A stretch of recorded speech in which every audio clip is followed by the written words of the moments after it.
Hello mga mahal naming tagapakinig at maligayang pagbabalik sa ating channel, ang tahanan ng mga kwentong pumupukaw sa inyong damdamin.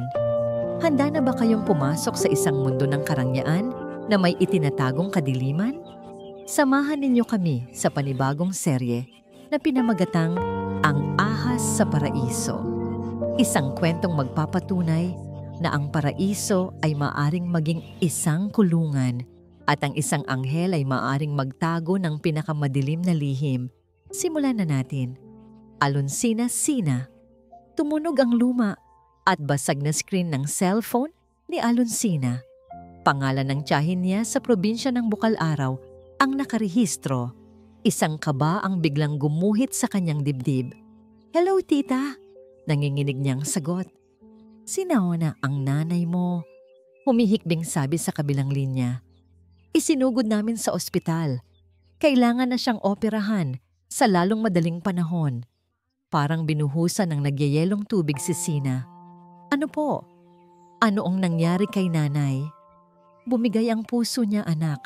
Sabi ng doktor, kailangan natin ng 100,000 piso. Agad-agad. 100,000.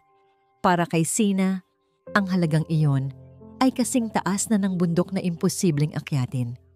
Napaupo siya sa gilid ng kanyang sira-sirang papag. Hawak ang teleponong tila naging bato sa bigat. "Diyos ko, saan ako kukuha ng ganoong kalaking pera?" Ngunit tila dininig ng langit ang kanyang desperadong panalangin. Kinabukasan, isang tawag mula sa isang ahensya ang nagbigay sa kanya ng pag-asa.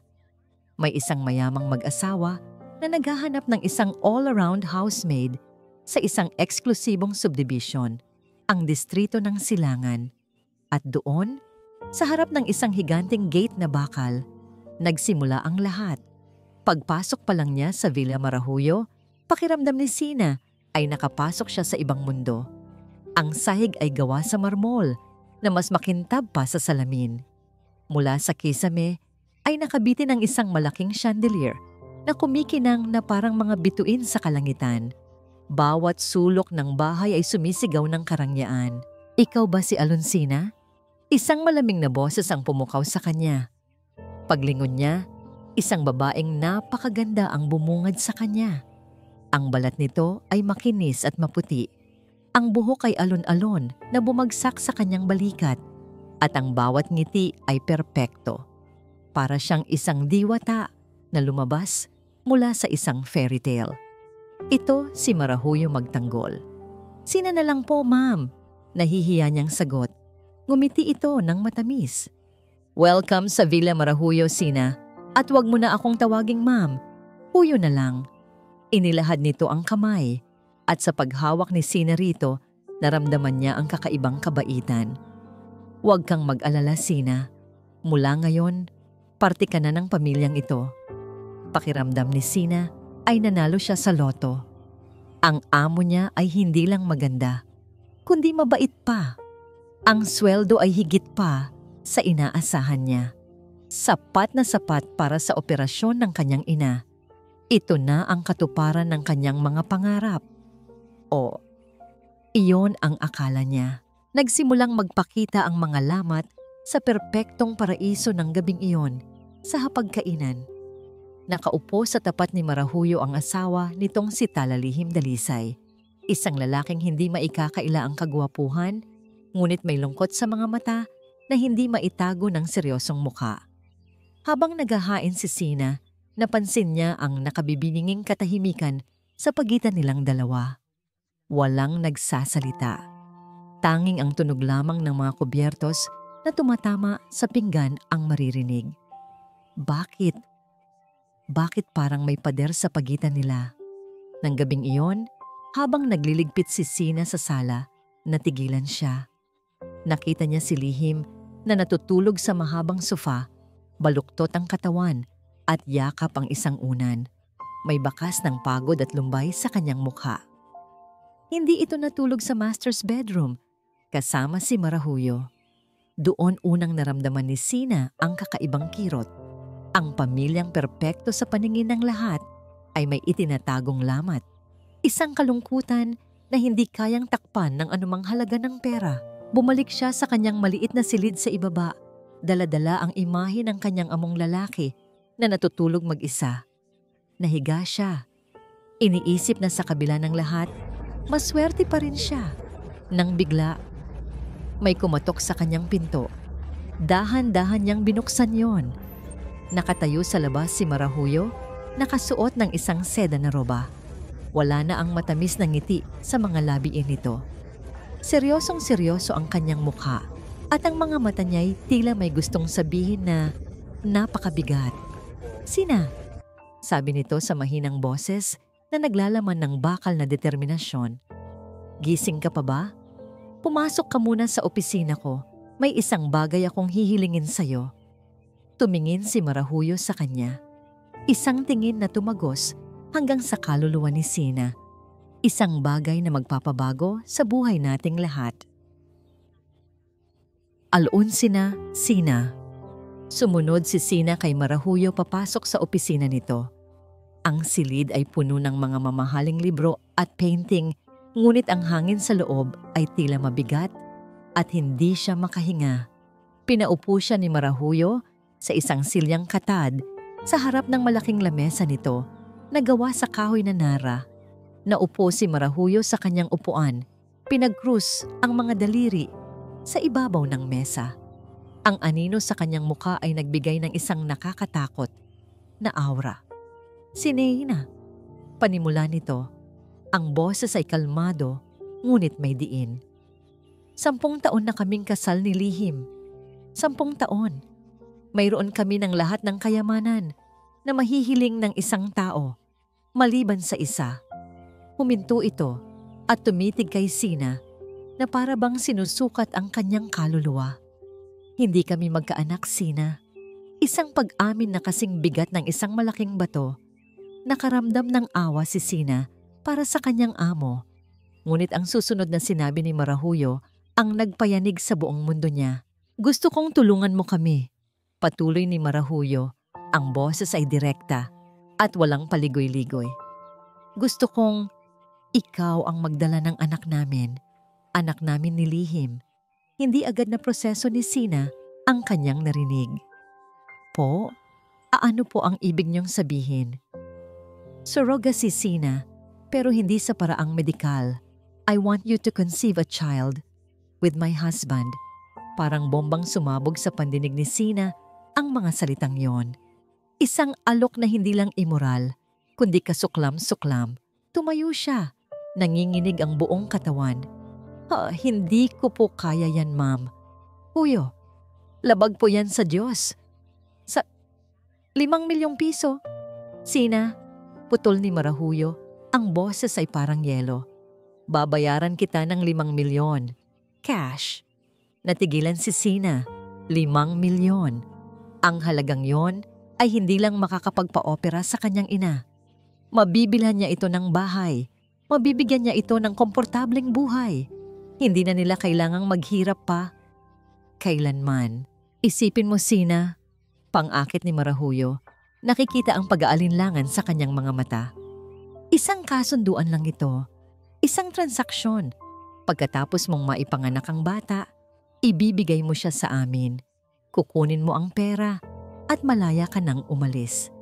It's a business deal. Walang personalan. Biglang nahilo si Sina. Ang bigat ng alok at ang desperasyon sa kanyang puso ay sabay na dumagan sa kanya. Napahawak siya sa gilid ng mesa. "Hindi ko po. Kaya..." Nakita ni Lihim na tahimik lang palang nakatayo sa isang sulok ng silid ang pamumutla niya. Agad itong lumapit. "Huyo, she's about to faint. Tatawag ako ng ambulansya." "Huwag." Mabilis na pigil ni Marahuyo. Hinawakan ang braso ng asawa. Isang takot ang gumuhit sa mukha nito. "Ayoko sa mga ospital. Ang amoy." Hindi. Magpahinga lang siya. Magiging maayos din siya." Ang kakaibang reaksyon ni Marahuyo ay nagbigay ng pangingilabot kay Sina. Ngunit masyado siyang nalilito para pag-isipan iyon. Tinulungan siya ni Lihim na makabalik sa kanyang silid. Kinagabihan, hindi makatulog si Sina. Yakap niya ang kanyang mga tuhod, umiiyak ng walang tunog. Ang imahe ng kanyang inang nakaratay sa ospital at ang alok ni Marahuyo ay naglalaban sa kanyang isipan. Kinabukasan, isang text message ang natanggap niya, isang notification mula sa bangko. 100,000 pesos has been transferred to your account. Sinundan iyon ng text mula kay Marahuyo. Isang paunang bayad para sa pagmamahal mo sa iyong ina. Isipin mong mabuti, Sina. The clock is ticking.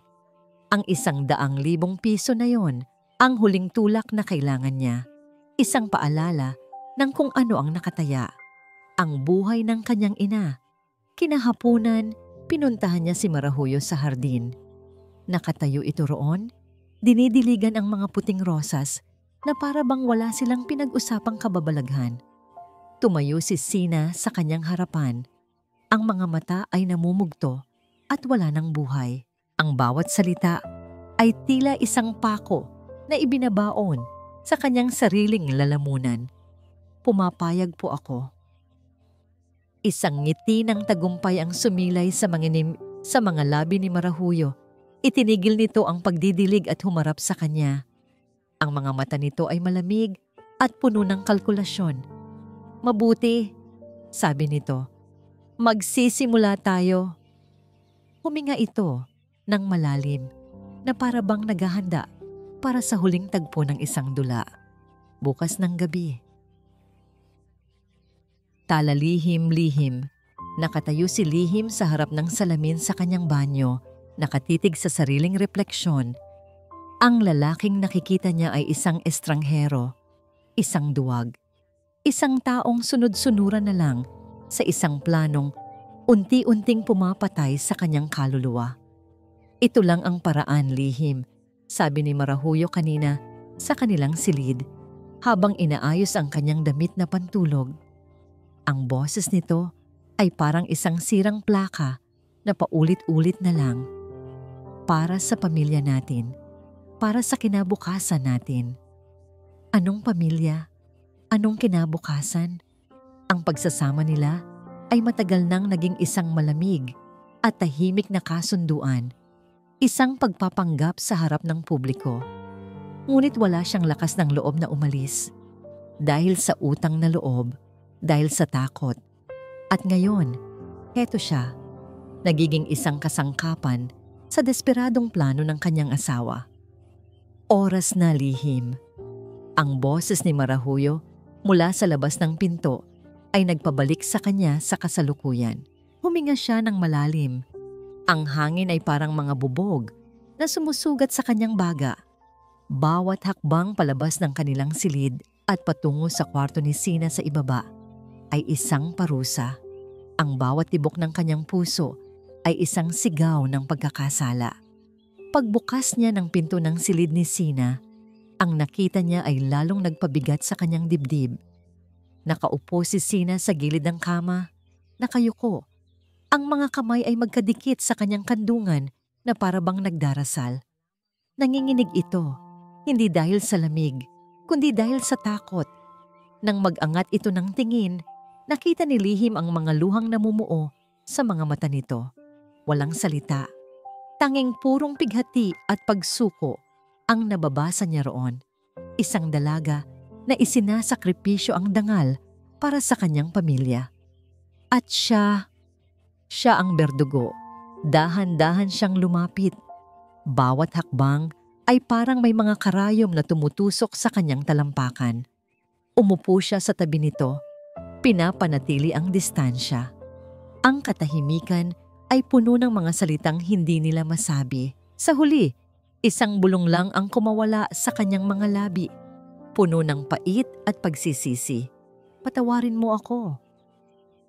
Isang butil ng luha ang pumatak mula sa mga mata ni Sina. Dumaloy sa kanyang pisngi. Iyon lang ang kanyang naging sagot. Isang tahimik na pagtanggap sa kanilang karumal-dumal na kasunduan. Ang sumunod na mga sandali ay isang malabong panaginip, isang bangungot. Walang init, walang emosyon. Ito ay isang obligasyon na kailangang tuparin. Isang transaksyon na may katawan bilang puhunan at isang buhay bilang kabayaran. Pakiramdam ni Lihim ay hindi siya iyon, na ang kaluluwa niya ay lumutang at pinapanood na lang ang isang hungkag na katawan na ginagawa ang isang bagay na kasuklam-suklam. Ang tanging maririnig sa silid ay ang mahinang pag-iyak ni Sina at ang malakas na tunog ng orasan sa pader na tila sumisigaw sa bawat segundong lumilipas. Pagkatapos ng lahat, walang nagsalita. Hindi nila magawang magtinginan. Mabilis na tumayo si Lihim at inayos ang kanyang sarili. Desperadong makatakas sa silid na yon na naging saksi sa kanilang kasalanan. Lumabas siya nang hindi lumilingon. Pagbalik niya sa kanilang silid, nadatnan niya si Marahuyo. Hindi ito natutulog. Sa halip, abala ito sa pagpunas ng isang lumang kahon na yari sa kahoy. Ang kahon na yon? Pamilyar iyon sa kanya. Ngunit hindi niya matandaan kung saan nakita. Ano yan? Tanong niya. Ang boses ay pagod at walang buhay. Nag-angat ng tingin si Marahuyo. Isang panandaliang gulat ang dumaan sa mga mata nito bago napalitan ng isang blangkong ekspresyon. Wala ito. Mga lumang gamit lang na walang kwenta. Isinara niya ito, ikinabit ang isang maliit na kandado at itinago sa pinakailalim na bahagi ng kanilang aparador. Wala nang lakas si Lihim para magtanong pa.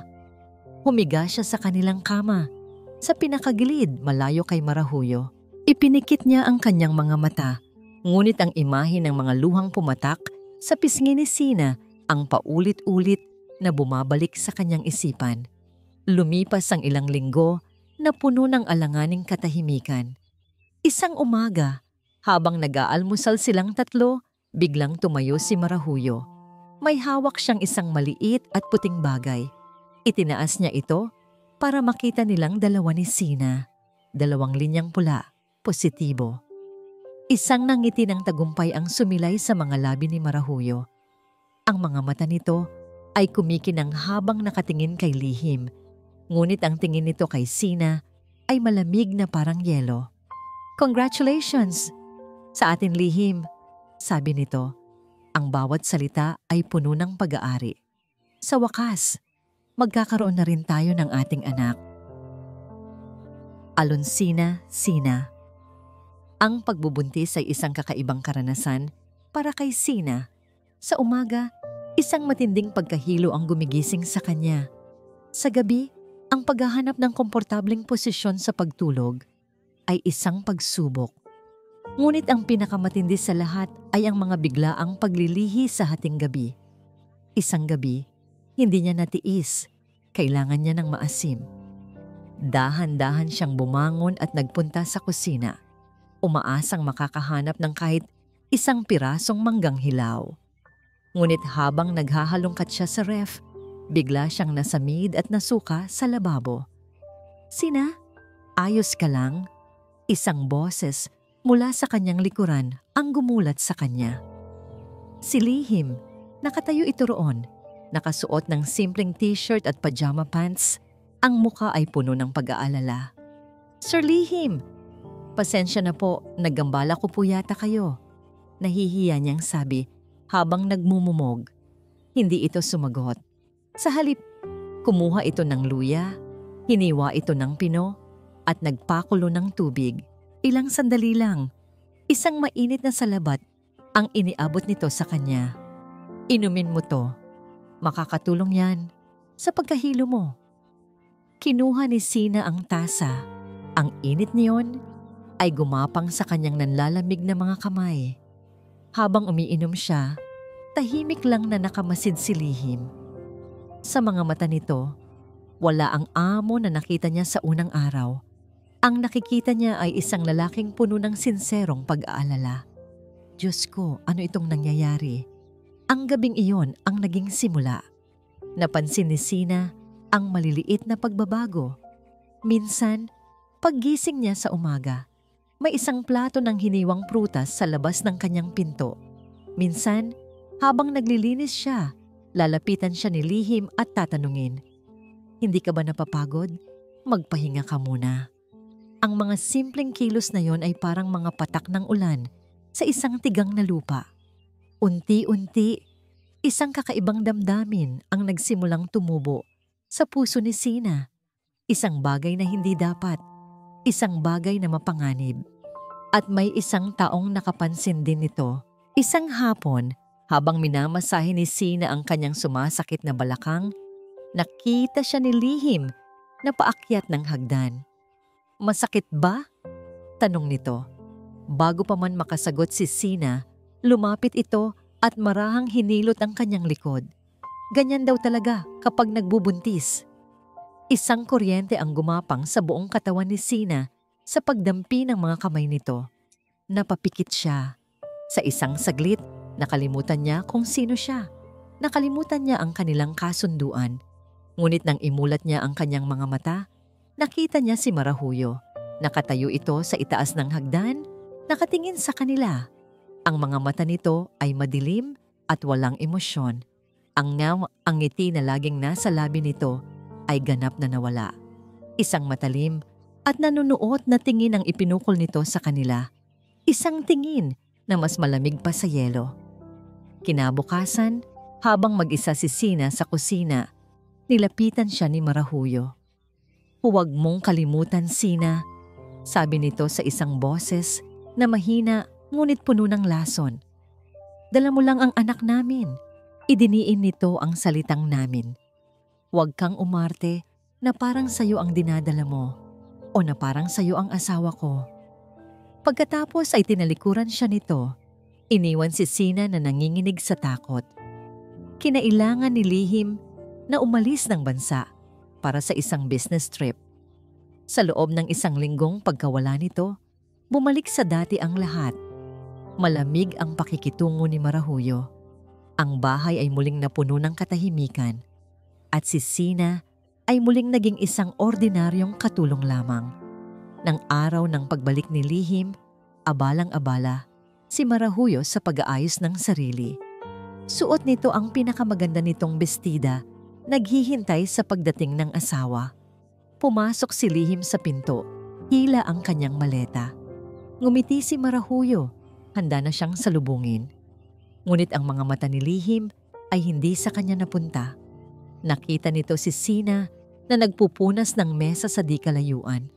Nakita nito ang hirap na itsura ni Sina habang daladala ang tiyan na lumalaki na. Binitiwan ni Lihim ang kanyang maleta. Binuksan ang isa sa mga daladalahan niya at may kinuha mula roon. Lumakad siya, ngunit nilagpasan niya si Marahuyo. Diretso siyang nagpunta kay Sina. "Nakita ko to sa airport," sabi ni Lihim. Ang boses ay malambing. "Sabi nila, masarap daw ang tulog ng mga buntis kapag may ganito." Iniabot nito kay Sina ang isang malaki at malambot na pregnancy pillow. Natigilan si Sina, hindi alam ang gagawin. Ngunit hindi ang reaksyon niya ang pinakamahalaga sa sandaling iyon. Mula sa kanyang kinatatayuan, nakita niya si Marahuyo. Nakatayo ito sa likod ni Lihim. Ang perpektong nangiti nito ay naglaho. Ang mga kamay nito sa gilid ay mahigpit na nakakuyom. Ang mga kuko ay bumaon na sa sarili nitong palad. Talalihim-lihim. Ang mga sumunod na linggo ay naging impyerno para kay Lihim sa trabaho. Isang bagong kumpanya, ang Lagrimas Prime Holdings, ang biglang pumasok sa eksena. Ang pamamalakad nito ay agresibo at tuso. Binabagsak nito ang presyo. Kinukuha ang kanyang mga kliyente at tila alam ang bawat susunod niyang galaw. Pakiramdam niya ay may ahas na nakapasok sa kanyang bakuran. Sino ba ang nagpapatakbo ng kumpanyang ito? Paulit-ulit niyang tanong sa kanyang mga board member. Ngunit walang makasagot.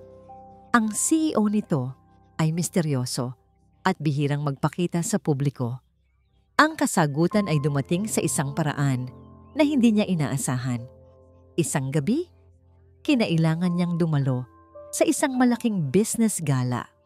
Habang nakikipagkamay at ngumingiti sa mga kasosyo, naramdaman niya ang isang pares ng matang nakatitig sa kanya mula sa kabilang dulo ng ballroom. Nang sundan niya ang tingin na yon, nakita niya ang isang lalaking matangkad, nakasuot ng isang mamahaling itim na suit.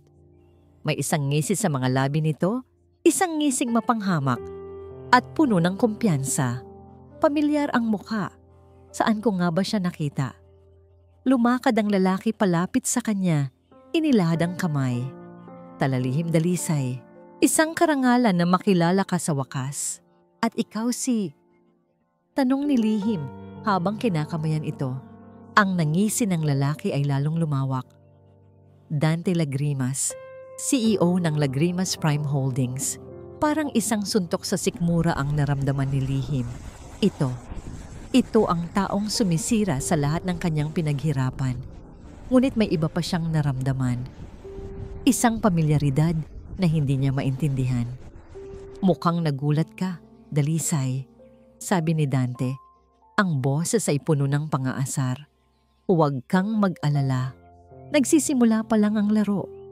Pagkatapos ay tinapik siya nito sa balikat at naglakad palayo.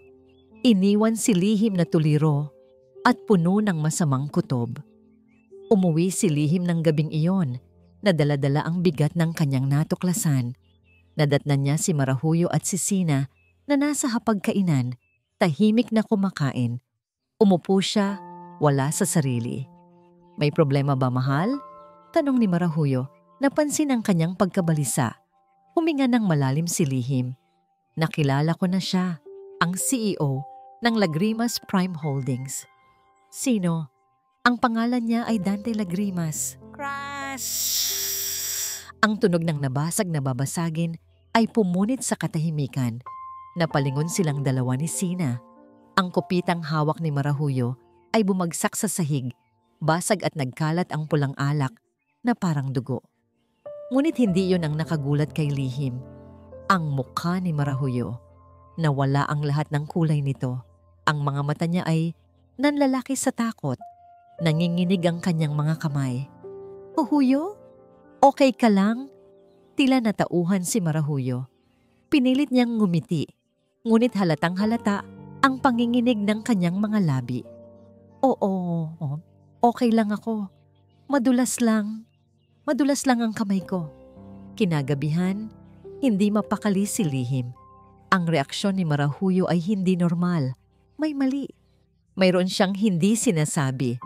Nagpunta siya sa kusina para uminom ng tubig nang marinig niya ang isang boses mula sa silid-aklatan. Boses ni Marahuyo. Mahina ito, ngunit galit at desperado. Ano pa ba ang kailangan mo? Ibinigay ko na ang lahat. Sinundan yon ng katahimikan. Binalaan na kita, Dante. Manahimik ka. Huwag mong sisirain ang buhay ko. Natigilan si Lihim. Dante. Ang pangalang yon ulit. Kinabukasan, isang delivery boy ang dumating sa Villa Marahuyo. May dala itong isang malaking buke ng mga puting rosas, ang paboritong bulaklak ni Marahuyo. Para kanino po iyan? Tanong ni Sina. Para po kay Ma'am Marahuyo. Sagot ng delivery boy. Kinuha ni Lihim ang buke. May isang maliit na card na nakasabit dito. Binuksan niya. Ang sulat ay elegante at pamilyar. Ang nakasulat, para kay Marahuyo. May mga utang na hindi nababayaran ng pera. Alunsina, Sina. Mula nang dumating ang mga bulaklak ni Dante, ang Villa Marahuyo ay naging isang malamig na kulungan. Ang dating mabait na si Marahuyo ay naglaho na. Ang pumalit ay isang babaeng laging iritable, masungit, at tila may pasan-pasang problema na hindi nito masabi. At si Sina, ang laging napagbubuntunan ng galit nito. Sina, hindi mo ba nakikita ang alikabok na yan? Bulag ka ba? Sina, bakit maalat ang sinigang? Gusto mo ba akong magkasakit sa bato? Ang pinakamasama ay nang utusan siya nitong linisin ang sahig ng buong bahay, gamit lamang ang basahan at sarili niyang mga kamay. Ayoko ng tunog ng vacuum cleaner. Naiingayan ako, sabi nito habang nakaupo sa sofa at nagbabasa ng isang fashion magazine, habang si Sina ay hirap na nagkikiskis sa sahig, dala-dala ang malaki niyang tiyan. Isang araw, inutusan siya ni Marahuyo na maglinis ng masinsinan sa master's bedroom. Ayusin mo ang lahat ng gamit sa aparador at siguraduhin mong walang alikabok na matitira kahit sa ilalim ng kama. Habang nag-aayos ng mga damit, nakaramdam si Sina ng paninikip ng dibdib. Ang bawat damit na hawak niya ay mas mahal pa sa kaya niyang kitain sa isang taon. Ang buhay na ito, hindi ito para sa kanya. Ang gusto niya lang ay ang tahimik na buhay sa bukal araw kasama ang kanyang ina. Nang yumuko siya para walisin ang ilalim ng kama, may naaninag siyang isang bagay sa pinakasulok. Isang lumang kahon na yari sa kahoy na aalikabukan na. Hinila niya ito palabas. Ito ang kahon na nakita niyang pinupunasan ni Marahuyo noon. Hindi ito nakakandado. Dahil sa kuryosidad, dahan-dahan niya itong binuksan. Ang laman niyon ay mga piraso ng isang nakaraang hindi niya alam. May mga tuyong bulaklak, may mga liham ng pag-ibig na sulat kamay, at may mga litrato. Sa isang litrato, nakita niya ang isang mas batang Marahuyo, mas masaya at mas simple ang itsura. May kasama itong isang lalaki, magkayakap sila at kapwa nakangiti. Si Dante Lagrimas. Ngunit ang pinakanakagulat sa lahat ay ang isang papel na nakatupi sa ilalim. Dahan-dahan niya itong binuklat. Isang lumang resulta ng ultrasound. May pangalan ni Marahuyo sa itaas at may petsa o 10 taon na ang nakalipas bago pa man nito makilala si Lihim. Buntis. Siya dati? Pero anong ginagawa mo? Isang sigaw ang halos bumasag sa kanyang eardrums. Mabilis na pumasok si Marahuyo sa silid. Ang mukha ay namumula sa galit. Mukha siyang isang mabangis na hayop na nasukol. Mahuyo. Ako. Bago pa man makapagpaliwanag si Sina, sinugod siya ni Marahuyo. Hinablot nito ang kahon mula sa kanyang mga kamay. Ang mga litrato at sulat ay nagkalat sa sahig. Sinabi ko sa iyong huwag mong pakialaman ang hindi sayo. Sigaw nito at isang malakas na sampal ang dumapo sa pisngi ni Sina. Paak! Napaiyak si Sina sa sakit at sa gulat. Napahawak siya sa kanyang namumulang pisngi. Hayop ka! Papatayin kita! Sigaw ni Marahuyo, akmang susugurin ulit si Sina. Huyo! Tama na! Isang malakas na boses ang pumigil sa lahat. Si Lihim. Nakatayo ito sa may pinto, kadarating lang mula sa opisina. Nakita nito ang lahat. Ang namumulang pisngi ni Sina, ang galit na si Marahuyo, at ang mga nagkalat na litrato sa sahig. Nilapitan nito si Sina. Ang mga mata ay puno ng pag-aalala. Sinaktan ka ba niya? Tumango lang si Sina, hindi makapagsalita dahil sa pag-iyak. Humarap si Lihim kay Marahuyo. At sa unang pagkakataon, nakita ni Sina ang galit sa mga mata nito. Isang galit na matagal na nitong kinimkim. Anong problema mo, Marahuyo? Bakit mo sinasaktan ang isang buntis? Nababaliw ka na ba? Huwag mo siyang kampihan, Lihim. Pinakikialaman niya ang mga gamit ko. Depensa ni Marahuyo, nanginginig ang boses. Kahit na, wala kang karapatang saktan siya. Iniwan nilang dalawa si Marahuyo na humihikbi sa sahig, pinupulot ang mga piraso ng kanyang nakaraan. Tinulungan ni Lihim si Sina na makatayo at inalalayan itong lumabas ng silid. Ngunit sa gitna ng kaguluhan, bago pa man sila tuluyang makalabas, mabilis na dinampot ni Sina ang isang bagay mula sa sahig nang hindi nila napapansin. Ang litrato ni Marahuyo at Dante na magkayakap. Itinago niya ito sa kanyang bulsa. Isang piraso ng ebidensya, isang piraso ng isang sikretong napakadilim, talalihim-lihim. Ang imahe ng namumulang pisngi ni Sina ay hindi maalis sa isipan ni Lihim. Ang gabing iyon ay isang malinaw na paalala na may isang malalim at madilim na bagay na nangyayari sa loob ng kanilang bahay at kay Marahuyo. Hindi na siya maaaring magbulag-bulagan. Kailangan niyang malaman ang katotohanan. Kinabukasan, gumawa siya ng isang desisyon. Sa halip na pumasok sa opisina, nagmaneho siya papunta sa isang lugar na hindi niya inaakalang pupuntahan niya. ang opisina ng Lagrimas Prime Holdings. May appointment po ba kayo kay Mr. Lagrimas? Tanong ng sekretarya. Wala. Sabihin mo, si Talalihim Dalisay ito at hindi ako aalis hanggat hindi ko siya nakakausap. Ang kanyang determinasyon ay tila gumana. Ilang sandali lang, pinapasok na siya sa napakalaking opisina ng CEO. Nakaupo roon si Dante, nakadikwatro, may isang mapang asar na ngiti sa labi.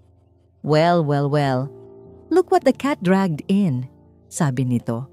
Anong utang na loob at napadalawang isang dalisay. Tigilan mo na ang paligoy-ligoy, Lagrimas.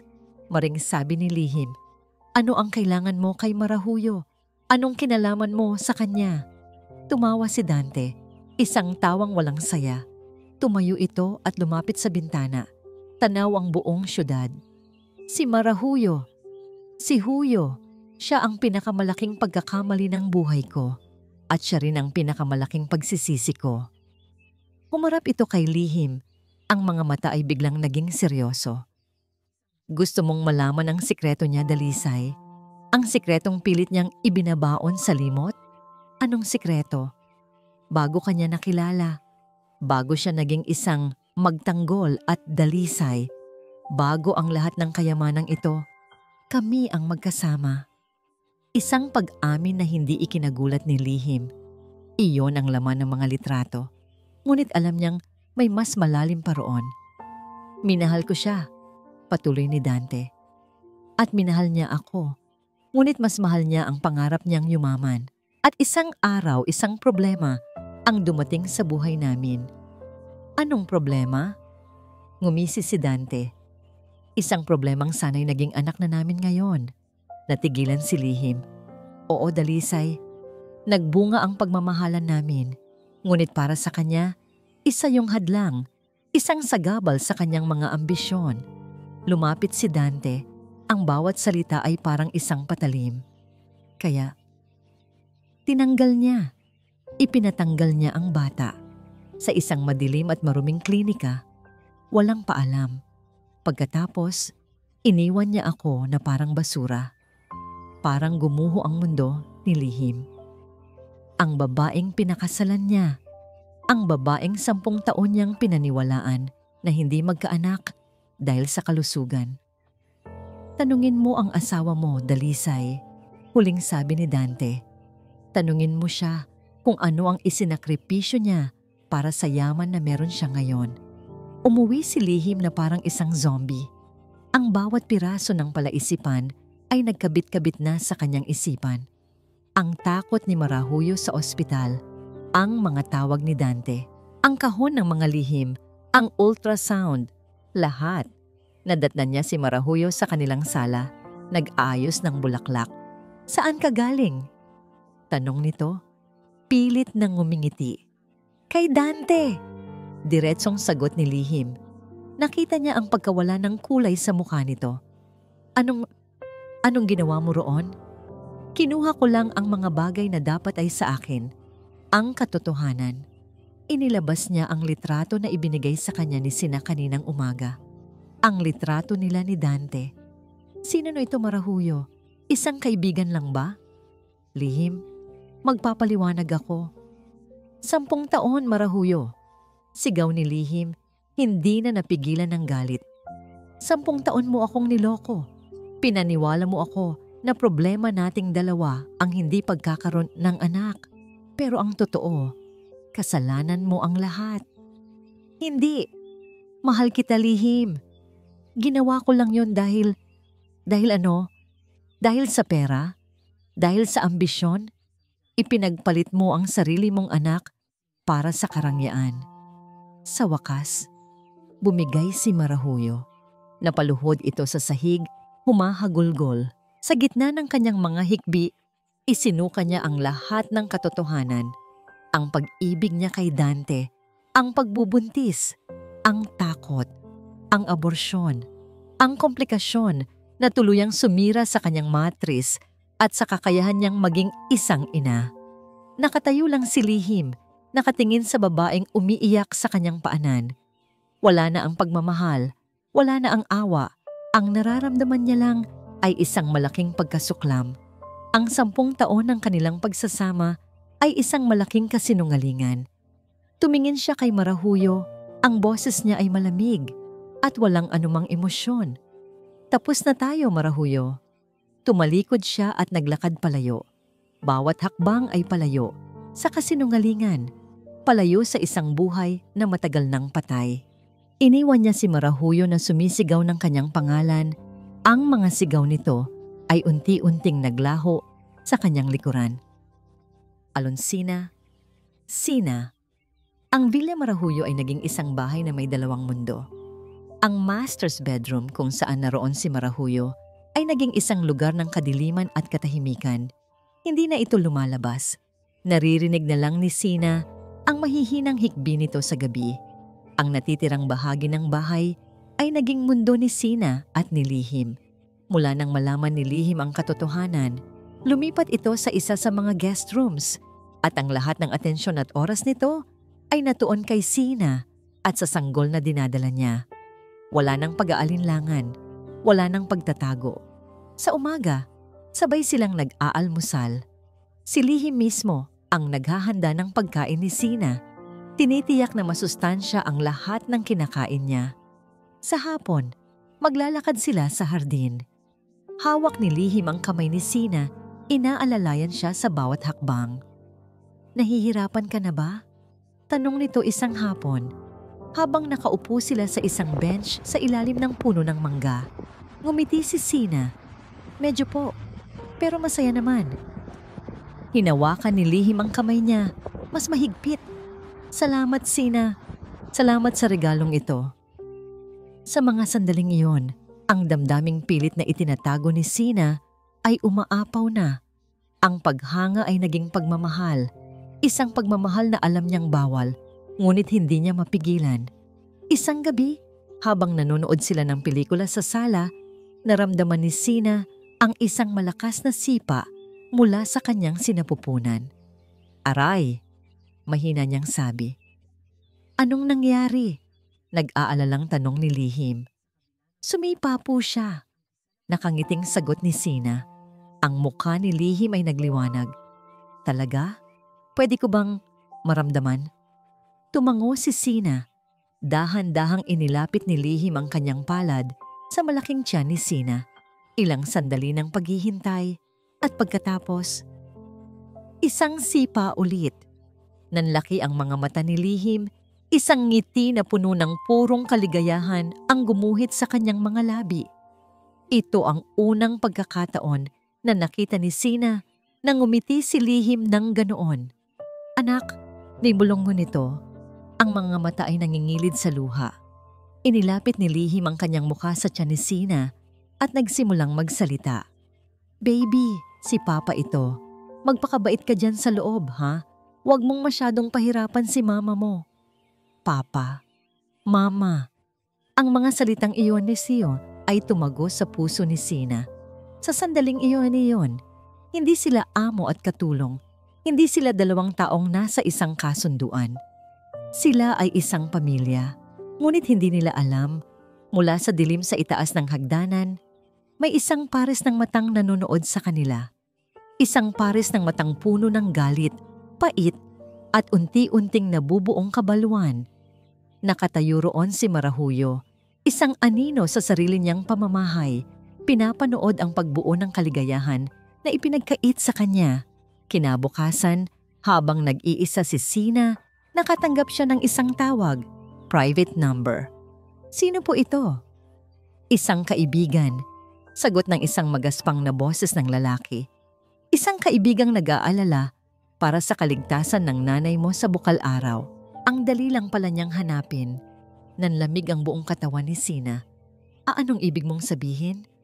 Simple lang ang mensahe. Lumayo ka kay Lihim kung ayaw mong masaktan ang nanay mo sa probinsya. Tut! Tut! Tut! Nabitawan ni Sina ang kanyang cellphone. Ang takot ay gumapang sa kanyang buong katawan na parang isang makamandag na ahas. Samantala, sa master's bedroom, si Marahuyo ay may kausap din sa telepono. Ang boses niya ay walang emosyon, malamig, at matalas na parang isang patalim. Nagawa mo na ba ang pinapagawa ko? Isang sagot ang maririnig mula sa kabilang linya. Isang demonyong nangomomonyong ngiti ang sumilay sa mga labi ni Marahuyo. Mabuti. Pagkatapos ay ibinaba niya ang telepono. Naglakad siya papunta sa kanyang vanity table. Binuksan niya ang isang drawer at may kinuha mula roon. Isang maliit na bote na walang marka. Puno ng isang malinaw na likido. Ito na ang huling baraha. Ang huling desperadong galaw. Kung hindi mapapasak kanya si Lihim, sisiguraduhin niyang walang sinuman ang magkakaroon nito. Ang katahimikan sa Villa Marahuyo ay malapit ng mabasag at ang paparating na unos ay mas malakas at mas mapanira kaysa sa inaakala ng lahat. Alun-Sina. Ang banta sa buhay ng kanyang ina ay isang espadang nakatutok sa leeg ni Sina. Hindi siya mapakali. Bawat tunog ng telepono ay nagpapakaba sa kanya. Hindi niya ito masabi kay Lihim dahil natatakot siyang baka may mangyari sa kanyang ina kapag nagsalita siya. Kinahapunan, habang nasa opisina si Lihim, bumaba si Marahuyo mula sa kanyang silid. Ito ang unang pagkakataon na nakita siya ni Sina sa loob ng ilang araw. Ang itsura nito ay nakakapangilabot. Magulo ang buhok, malalim ang mga mata na kulang sa tulog, at may isang kakaibang ngiti sa kanyang mga labi. Isang ngiti na hindi abot sa kanyang mga mata. Sina, sabi nito sa isang malambing na boses na hindi bagay sa kanyang itsura. Nag-aalala ako sa'yo. Masyado ka nang namumutla. Ipinagtimpla kita ng paborito mong orange juice. Uminom ka muna. Inilapag nito sa mesa ang isang baso ng orange juice. Mukha itong normal, ngunit alam ni Sina na may mali. Sasalamat po, Huyo, pero busog pa po ako. Uminom ka na. Pagpupumilit ni Marahuyo, ang boses ay nagsisimula ng tumaas. Ginawa ko yan para sa'yo, para sa inyo ng bata. Ang pagkakasabi nito sa salitang bata ay puno ng pait. Sina? Muling tawag nito. Nakita ni Sina ang sarili niyang litrato sa screen ng cellphone ni Marahuyo. At pagkatapos, isang video call ang bumungad, ang kanyang ina. Nakahiga sa kama at sa likod nito ay may isang anino ng isang lalaking nakatayo.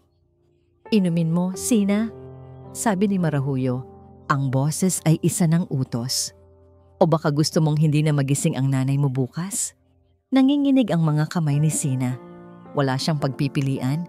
Dahan-dahan niyang inabot ang baso. Ang malamig na salamin ay tila sumusunog sa kanyang balat. Iinumin na sana niya ng, "Huwag!" Talalihim-lihim. May isang pulong na kinailangang kansilahin, kaya nagpasya si Lihim na umuwi ng maaga para masorpresa si Sina. Ngunit pagpasok pa lang niya sa pinto, isang tanawin ng bangungot ang kanyang naabutan. Si Marahuyo na may itsura ng isang baliw at si Sina na may hawak na baso ng juice, handa nang inumin ito habang umiiyak. "Huwag!" Sigaw niya. Ang boses ay umalingaw-ngaw sa buong kabahayan. Mabilis siyang tumakbo at iwinaksi ang baso mula sa kamay ni Sina. Tumapon ang laman nito sa puting sahig. Ang kulay kahel na likido ay kumalat na parang dugo sa makintab na sahig. Humarap siya kay Marahuyo. Ang mga mata ay nag-aapoy sa galit. "Nababaliw ka na ba, Marahuyo? Anong balak mong gawin? Lalasunin mo siya?" Sa halip na matakot, isang nakakakilabot na tawa ang kumawala mula sa mga labi ni Marahuyo. Isang tawang basag at puno ng sakit. "Oh, nabayabay!" "Nababaliw ako!" Sigaw nito, ang boses ay pumipiyok. "Nababaliw ako dahil sa inyo. Dahil sa iyo, Lihim. Minahal kita ng sobra. Ibinigay ko ang lahat. Pero ipinagpalit mo ako sa isang hamak na katulong. Hindi yan pagmamahal, Huyo. Sakit yan. Isang obsesyon. Kung hindi ka mapapa sa akin, hindi rin siya magiging sayo." Angil ni Marahuyo. Ang mga mata nito ay galit na lumingalinga sa paligid. Naghahanap. at nakita nito ang hinahanap. Sa ibabaw ng maliit na mesa sa tabi, may isang fruit stand at sa tabi niyon, isang maliit at matalim na kutsilyo na ginagamit sa pagbabalat ng prutas. Sa isang iglap, sinunggaban niya ito. "Sa'yo ang lahat ng kasalanan." Isang sigaw na puno ng galit at pait ang lumabas sa kanyang lalamunan habang sumusugod ito, hindi papunta kay Lihim, kundi diretso papunta kay Sina, na takot na napasandal sa pader. Ang lahat ay nangyari ng napakabilis. Walang oras para mag-isip si Lihim. Ang katawan niya ay kumilos ng kusa, dala ng isang primitibong pangangailangan na protektahan ang babaeng mahal niya at ang kanilang anak. Itinulak niya si Sina ng malakas. Tumalsik si Sina sa sahig, malayo sa kapahamakan, ngunit si Marahuyo, na tumatakbo ng buong bilis, ay nawalan ng target. Nawalan ng balanse si Marahuyo. Ang kanyang pagsugod ay hindi na niya mapigilan. Nagtuloy-tuloy siya. Dire-diretso, patungo sa salaming barandilya ng balkonahe na nakabukas. Ang huling narinig nila ay ang nakabibinging tunog ng salaming nababasag. Talalihim-lihim, ang tunog ng nabasag na salamin ay sinundan ng isang nakabibinging katahimikan. Isang katahimikan na mas masakit at mas mabigat kaysa sa anumang sigaw. Nakatayo si Lihim na parang isang estatwa, nakatitig sa butas na iniwan ni Marahuyo sa salaming barandilya. Sa ibaba, sa hardin, ang katawan ng babaeng minsan niyang minahal ay nakahandusay na walang buhay sa gitna ng mga puting rosas na paborito nito. Ang sumunod na mga oras ay isang malabo at magulong pagkakasunod-sunod ng mga pangyayari. Mga kumikislap na ilaw ng pulis at ambulansya na sumisira sa dilim ng gabi. Ang mga boses ng mga investigador na nagtatanong. Ang pagdating ng puting kumot para takpan ang isang nakaraang puno ng kasinungalingan. Niyakap niya ng mahigpit si Sina na hindi mapigil ang panginginig sa isang sulok. "Shh! Nandito lang ako." Paulit-ulit niyang bulong kahit ang sarili niyang mundo ay gumuho na rin. Sa presinto, kinuwento niya ang lahat. Mula sa kasunduan, sa mga sikreto ni Marahuyo, sa pagbabalik ni Dante, hanggang sa huling sayaw ng kabaliwan ng kanyang asawa. Sinabi niya ang buong katotohanan. Pagod na siyang magtago. Kinumpirma ng mga investigasyon ang kanyang salaysay. Ang bote na nahulog sa tabi ng baso ng juice ay naglalaman ng isang uri ng gamot pampalaglag. Ang mga tawag sa telepono ni Marahuyo sa isang bayaran ay na-trace. Ang lahat ng ebidensya ay nagsasabing ang pagkamatay ni Marahuyo magtanggol dalisay ay isang trahedyang aksidente na dulot ng sarili nitong desperasyon. Isinara ang kaso. Ang libing ni Marahuyo ay simple at malungkot. Iilan lang ang dumalo, mga kasosyo sa negosyo na nakikiramay dahil sa obligasyon. Mga kaibigang kunwari ay nagulat. Si Dante ay wala roon. Nakatayo si Lihim sa harap ng kanyang puntod. Isang blangkong pakiramdam ang bumalot sa kanya. Hindi galit, hindi saya, hindi rin kalungkutan. Siguro, ito ang pakiramdam ng pagiging malaya. Isang kalayaan na may napakabigat na kabayaran. Pag-uwi niya sa Villa Marahuyo, ang bawat sulok ng bahay ay nagpapaalala sa kanya ng mga kasinungalingan. Ang bahay na ito ay hindi isang tahanan. Isa itong monumento ng mga sirang pangarap. Umakyat siya sa kanilang dating silid. Binuksan niya ang aparador at kinuha ang kahon na yari sa kahoy, ang kahon ng mga lihim ni Marahuyo. Dinala niya ito sa hardin, sa lugar kung saan ito namatay. Binuksan niya ito sa huling pagkakataon. Tiningnan niya ang mga litrato, ang mga sulat, ang mga piraso ng isang buhay na maaaring naging masaya, kung iba lang sana ang mga naging desisyon. Kumuha siya ng posporo at sinindihan ng isang sulat. Pinanood niya itong maging abo, hanggang sa ang apoy ay kumalat at nilamon ang lahat ng laman ng kahon. Habang nagliliyab ang nakaraan, alam niyang kailangan din niyang umalis. Hindi para takasan ang lahat, kundi para hanapin ang sarili niyang nawala sa loob ng 10 taong pagkakatali. Pinuntahan niya si Sina sa silid nito. Maayos na ang kalagayan nito, ngunit ang takot ay bakas pa rin sa kanyang mga mata. Sina, mahina niyang sabi, ang perang ipinangako sa'yo, nasa bangko na. Higit pa roon, sapat para sa'yo, sa nanay mo, at sa magiging anak natin. Nakita niya ang pagkalito sa mga mata ni Sina. Kailangan kong umalis sandali, Sina. Pagpapatuloy niya. Kailangan kong ayusin ang sarili ko. Linisin ang lahat ng gulo. Hindi ako karapat-dapat para sa'yo. Para sa kanya. Kung mananatili akong ganito. Hinawakan niya ang pisngi nito. Pero babalik ako. Tinitigan niya ito sa mata. Tinitiyak na nakikita nito ang katapatan sa kanyang mga salita. Pangako.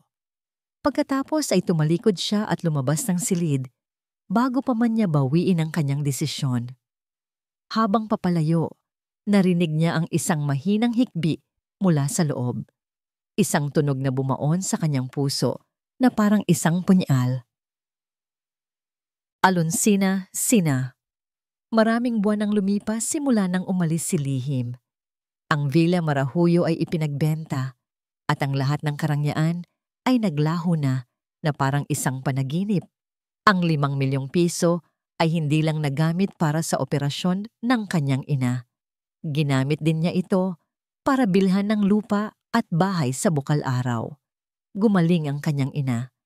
At ngayon, nakatira na sila sa isang maliit ngunit maaliwalas na bahay sa kanilang probinsya.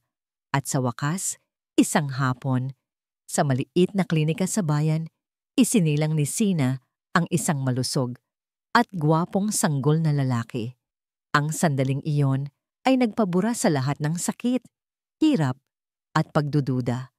Nang ilagay sa kanyang dibdib ang maliit na nilalang na iyon, pakiramdam ni Sina ay kumpleto na ang kanyang buhay. Ang bawat daloy ng pagmamahal ay umagos mula sa kanyang puso patungo sa kanyang anak. Ang gwapo ng apo ko, sabi ng kanyang ina habang hinahalikan ang noo ng sanggol. Pinangalanan niya itong ligaya na nangangahulugang joy o happiness sa Tagalog. Dahil sa kabila ng lahat ng pinagdaanan niya, ang bata ay nagdala ng tunay na kaligayahan sa kanyang buhay. Ang buhay sa probinsya ay simple, hindi mayaman, ngunit puno ng pagmamahalan at kapayapaan. Nagtatanim sila ng gulay sa bakuran. Naglalako ng mga kakanin ang kanyang ina. At si Sina naman ay inaalagaan si Ligaya. Pinagmamasdan itong lumaki sa bawat araw. Tuwing gabi, bago matulog, kinakantahan niya si Ligaya ng isang lumang awiting bayan. Habang yakap-yakap ang anak, hindi niya maiwasang mapatingin sa bintana. Sa daang papasok sa kanilang munting nayon, isang gawi na tila matagal nang nakatanim sa kanyang puso. Inasahan ba niya ang pagbalik ni Lihim? Sa totoo lang, hindi na. Matagal na niyang tinanggap na maaaring hindi na ito bumalik. Ang bawat isa ay may sariling landas na tatahakin at ang kanyang landas ay ang pagiging ina ni Ligaya. Mag-isa. Ito ang kanyang kapalaran at handa siyang yakapin iyon. Ang bahay na gawa sa kawayan at nipa na may maliit na bakuran na puno ng sari-saring halaman ay sapat na. Tuwing umaga, ang simoy ng hangin ay nagdadala ng amoy ng sariwang lupa at mga bulaklak, malayo sa ingay at gulo ng Manila. Isang araw, habang nakaupo siya sa veranda, pinapanood si Ligaya na naglalaro sa lupa. Naramdaman niya ang isang kakaibang pakiramdam. Isang pakiramdam na tila may nagbabago sa hangin. May isang anino ang gumuhit sa harapan ng kanilang gate. Isang itim na sasakyan, pamilyar sa kanya, ang huminto sa tapat ng kanilang bahay. Hindi ito kasing kinang ng dati. May mga gasgas at alikabok sa labas, tila naglakbay ng malayo. Dahan-dahan, bumukas ang pintuan ng driver's seat. Bumaba ang isang lalaki. Hindi ito nakasuot ng mamahaling suit. Nakasuot lang ito ng simpleng puting t-shirt, kupas na maong at lumang sapatos. May balbas na ito at ang buhok nito ay mas mahaba na na para bang matagal itong nawala sa sibilisasyon. Ngunit ang mga mata nito ay hindi nagbago. Mga matang puno ng lungkot na tila matagal nang naghahanap ng kapayapaan, pag-asa na tila muling sumisikat, at isang malalim na pagmamahal na ngayon lamang niya nakita. Si Lihim, natigilan si Sina. Hindi niya inaasahan na tutuparin nito ang pangako. Naglakad si Lihim papalapit sa kanilang gate. Hindi na ito ang mayaman at makapangyarihang negosyante na nakilala niya. Ang nakikita niya ay isang lalaking pinagdaanan ang maraming pagsubok, isang lalaking nagbago. Huminto si Lihim sa harap ng gate, nakatingin kay Sina. Pagkatapos ay tumingin ito kay Ligaya, na takot na humawak sa palda ni Sina. Isang ngiti ang sumilay sa mga labi ni Lihim, isang ngiting totoo at walang halong pilit. Lihim nang makita ko si Sina at ang bata. Ang anak namin. Parang bumalik ang lahat ng kulay sa aking mundo. Iyon ang ligaya na hinahanap ko. Ang kapayapaan na matagal kong ipinanalangin. Lumuhod ako sa harap ng gate, pinuksan ang mga braso ko. Sina, ako ito. Bumalik ako.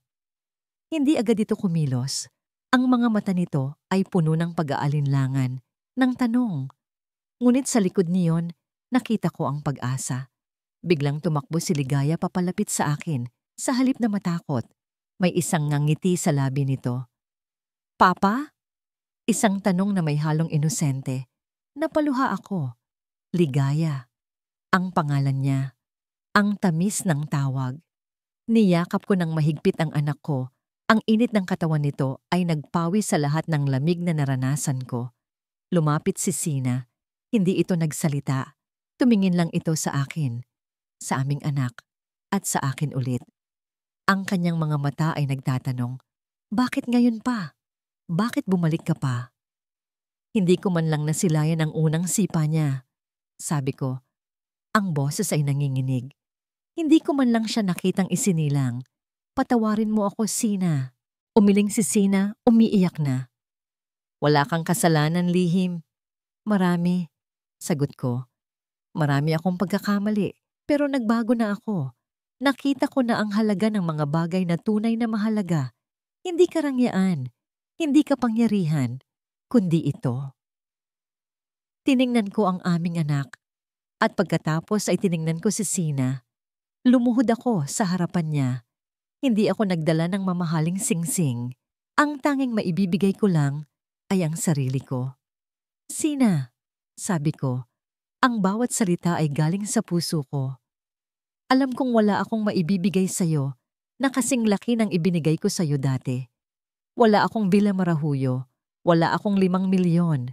Ang maibibigay ko lang ay isang bahay na puno ng pagmamahal, isang buhay na puno ng katapatan, at isang pusong handang mahalin ka at ang anak natin habang buhay. Tinitigan ko siya sa mata. Pakakasalan mo ba ako, Sina? Simulan natin ang isang tunay na pamilya. Dito, sa Bukal Araw. Sina, naiiyak ako. Ang lahat ng hirap, ang lahat ng sakit, ang lahat ng pag-aalinlangan, nawala na. Ang lalaking minahal ko, sa kabila ng lahat ay bumalik. At handa na siyang magsimula ulit. Hindi ako nagatubili. Oo, Lihim, oo. Niyakap ko siya ng mahigpit. Ang mainit niyang yakap ay nagpabalik sa akin sa mga sandaling nakaramdam ako ng kapayapaan sa piling niya. Hindi ko na kailangan ng karangyaan. Ang kailangan ko lang ay ang lalaking ito at ang aming anak. Isang simple at maliit na kasal ang naganap sa simbahan sa Bukal Araw. Konti lang ang dumalo. Ang nanay ko, ilang kaibigan, at ang aming anak na si Ligaya. Hindi sila nakasuot ng mamahaling damit. Walang engrandeng handaan. Ngunit ang pagmamahal na naroon ay mas totoo at mas malalim kaysa sa anumang kasal na nakita ko sa Villa Marahuyo. I declare you husband and wife, sabi ng pari. Hinalikan ako ni Lihim. Isang halik na puno ng pangako. Isang halik na nagtatapos sa isang kabanata ng sakit at nagsisimula sa isang kabanata ng pag-asa. Pagkatapos ng seremonya, naglakad kaming tatlo, si Lihim, ako, at si Ligaya, sa gitna ng palayan habang papalubog ang araw. Ang kulay kahel ng kalangitan ay nagbigay ng isang mainit na glow. Hinawakan ni Lihim ang kamay ko.